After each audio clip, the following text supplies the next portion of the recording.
On July 1, 2019, over 500,000 people in Hong Kong marched to demand freedom and the withdrawal of an extradition bill that the Chinese Communist regime imposed on them.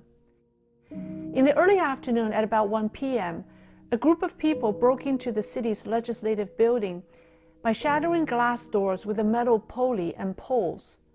Strangely, while this was going on, Hong Kong police ate noodles next to the crime scene and did not intervene.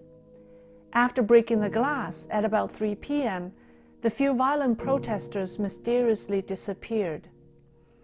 At 9 p.m., while the protest was still ongoing, the police suddenly left the legislative building. The protesters then entered. At midnight, the police announced that they would start clearing the building. And then 4 hours later, at 4 o'clock in the morning, Hong Kong's chief executive Carrie Lam held a press conference denouncing the break-in as a violent act that broke Hong Kong law. Hong Kong legislator Fernando Chong believes that it was a trap. He said the police intentionally let the protesters break into the building so that they could be seen as a violent group. Hello everyone, I'm Lei and welcome. I hope everyone has had a great weekend so far. By now you've heard what happened on January 6 in Washington, D.C. If you follow the mainstream media, you've heard that President Trump and his supporters caused the violence. If you don't trust the mainstream media, you probably have seen videos, pictures, and tweets about individuals associated with Antifa believed to have staged the violence at the U.S. Capitol. What I want to tell you is this. What happened in Washington, D.C. looked very similar to what happened in Hong Kong in 2019. Just like the Hong Kong police who did nothing to stop the people breaking into the legislative building, the video on social media showed that D.C. police actually opened the gates at the U.S. Capitol to let the protesters in. Take a look. Police are squabbling with protesters. Oh, there we go.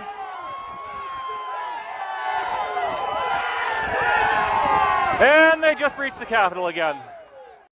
Similar to the mobsters in Hong Kong who were hired to dress up as protesters to cause violence, Antifa was suspected to have infiltrated the Trump rally on the 6th. We've heard Congressman Mo Brooks, who tweeted that he was told by a fellow congressman that the Capitol Hill police knew Antifa people would dress up as Trump supporters to cause trouble. This man published pictures he took showing police escorting busloads of Antifa people to D.C.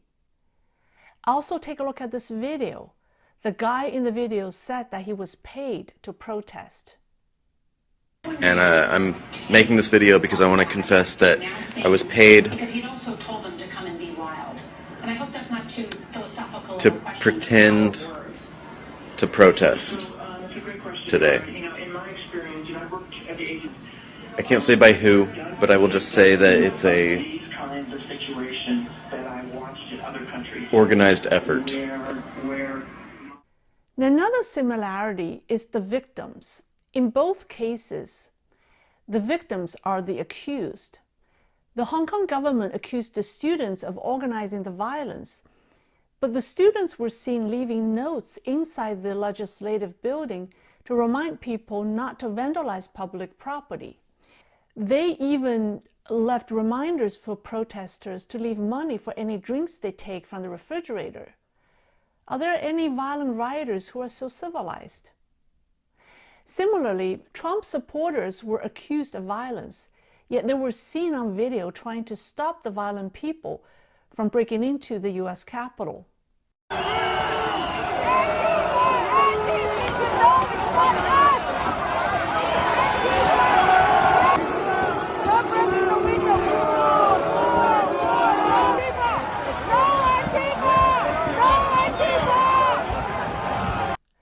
I know it's very difficult for good people to imagine that violence could be staged to defame and bring down fellow Americans. Using staged violence to instigate public hatred is a common tactic the communists and totalitarian regimes use.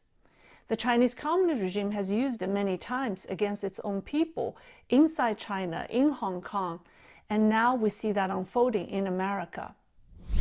However, it cannot succeed in an open democratic society. In other words, this type of tactic cannot succeed in the presence of a free press and freedom of speech, because it would be easily exposed.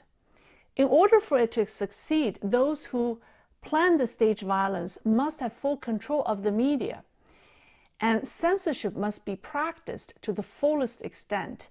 Only in this way can they manipulate public opinion.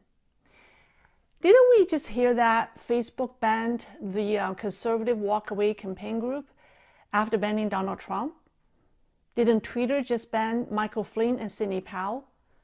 Michelle Obama said that Donald Trump should be permanently banned from social media, and a day later, we saw that happened. Twitter announced that it would permanently close down President Trump's account, and it did. That just tells me that what's taking place in our country is full-blown communism. Those who blindly embrace communist ideology have already been indoctrinated and brainwashed.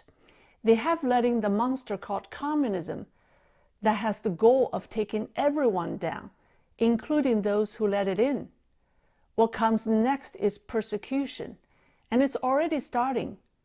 Don't Nancy Pelosi and Chuck Schumer want to impeach Trump, who's less than 2 weeks away from leaving the White House? So what's the point?